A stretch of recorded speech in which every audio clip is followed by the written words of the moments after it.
त्यांचा या येळवूरशी काय संबंध आहे हे मी बोलेन नंतर. आठवण करा, ज्यावेळी आचार्यश्री इथे जन्माला आले, मूळ त्यांचं पितृगाव भोज. पूर्वी गरोदरपणात आजोळी म्हणजे सासरी डिलेवरीला घेऊन जात होते, तसे या ठिकाणी आले माहेरी. आणि ह्या माहेरपणाचं वैशिष्ट्य सांगतो, भरतजींना निश्चित ऐकमान वाटेल. कॅप्टन राजू सरांच्याकडे आम्ही ज्यावेळी गेलो ना, त्यावेळी देखील हे जाणवत होते.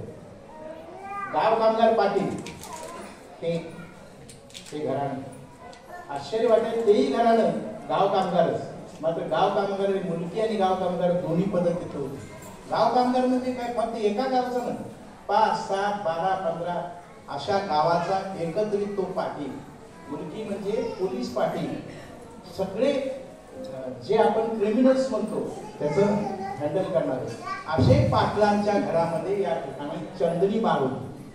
शीतल चंदनाची बाग या ठिकाणी होती. आणि म्हणून शीतल सम प्रकाशमय चेतनामय असे भगवंत धर्मभास्कर शांतीसागरजी या ठिकाणी जन्माला आले. कारण का शांतीसागरजी धर्मभास्कर म्हणून फक्त येळवूरसाठी नव्हे, तर जगामध्ये आज जिथं जिथं निर्गंताचं महत्व गायलं जाईल त्या ठिकाणी येळवूरचं नाव येईल. येळवूरचं नाव त्या ठिकाणी येईल. त्याचं कारणही सांगतो. मगाशी D.A. पाटील सरांनी मोजत बोलले, 1931 चातुर्मास दिल्लीला चालू होता आचार्यश्रींचा. फार थोडक्यात सांगतो.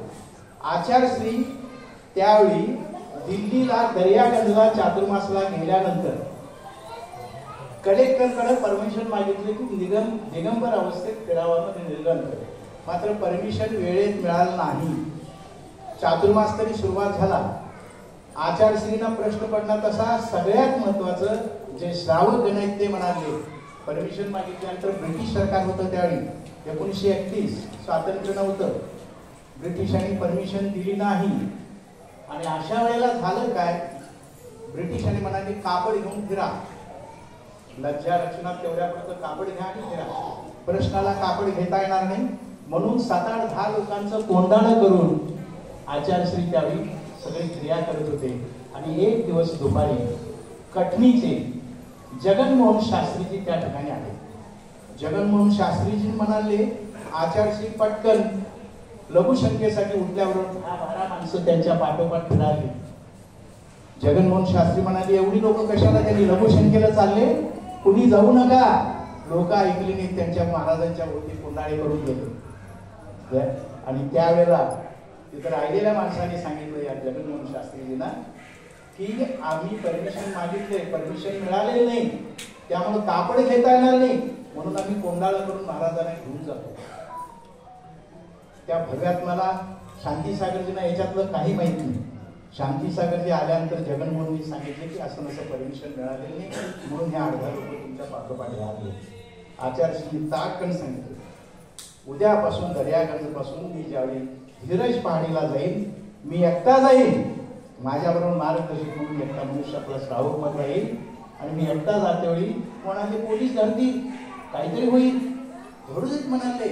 निर्गंत म्हणे, दिगंबर म्हणे निस्वार्थ असतो, कोणालाही भीत नाही, तो निर्भय असतो. आणि मग त्या ठिकाणी जाऊन धीरज गांधीला दर्शन करून परत येतेवेळी चौकामध्ये आचार्यश्रींना तटवलं, पोलिसांनी तटवलं.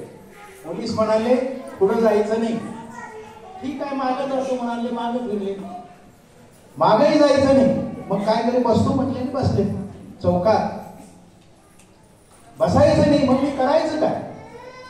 आणि बसल्याबरोबर सभोवती अनेक लोक जमली, ट्रॅफिक जाम झालं.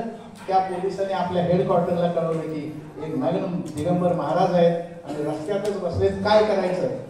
ते म्हणाले ताबडतोब त्यांना सोडा, कारण काही प्रसंग उद्भवण्याच्या आधी त्यांना सोडा. आणि आचार्यश्री त्यावेळी उठले, निर्गंत उठला, जैन धर्म उठला. आश्चर्य वाटेल, 70 ऋषी तेव्हापासून चालतायत दिगंबर अवस्थेत, भारतभर विहार चालू आहे. धर्मभास्कर या येळवूरमध्ये जन्माला आल्यानंतर शांतीसागर झाले. हो, एवढं भाग्य आमचं येळवूरचं आहे. एवढ्यावरती थांबले नाहीत आचार्यश्री. आचार्यश्रेणी दुसऱ्या दिवसापासून जिथं जातं तिथं फोटोग्राफरला घेऊन गेले आणि फोटो काढायला सुरुवात केली. मोठमोठ्या महालामध्ये, मोठमोठ्या सरकारी ऑफिसला, मोठमोठ्या रस्त्याच्या चौकामध्ये आचार्यश्री फोटो काढून घ्यायची. लोकांमध्ये कुजबूज चालू झाली. आचार्यश्रींना आता फोटोचा नाद लागला. लोकांबाबत वाईट आहे. आचार्यश्रींना कळालं. आचार्यश्री स्पष्टपणे प्रवचनात सांगितलं, अरे बाबांनो, मी फोटो कशाला काढू, माझा हा ध्येय आहे. अत्यंत वेगळ्या क्षुल्लक अवस्थेतला आहे, त्याच्यात नाही आहे. आणि आश्चर्य वाटेल, या ध्येयाप्रती ममत्व नाही आणि मी कुठं ते टांगणार फोटो, कारण माझी झोपडी नाही. तेव्हा हे फोटो का काढतोय का, उद्या येणाऱ्या पिढीला निर्गंत मुनी कसे विहार करतात, कुठं कुठं जातात हे कळावं म्हणून हे फोटो काढून ठेवतो.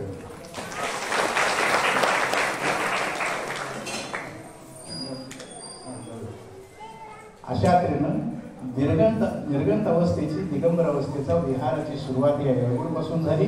आणि येळगुळपर्यंत जरी आपण कुंतलगिरीला आचार्यश्रींचं समाधीस्थळ म्हणत असलो तरी हा पूर्ण जैन धर्म व्यवस्थितपणे आमच्यापर्यंत आणून ठेवण्याचं काम आणि हे सद्भाग्य आपल्या रूपात राहिलं.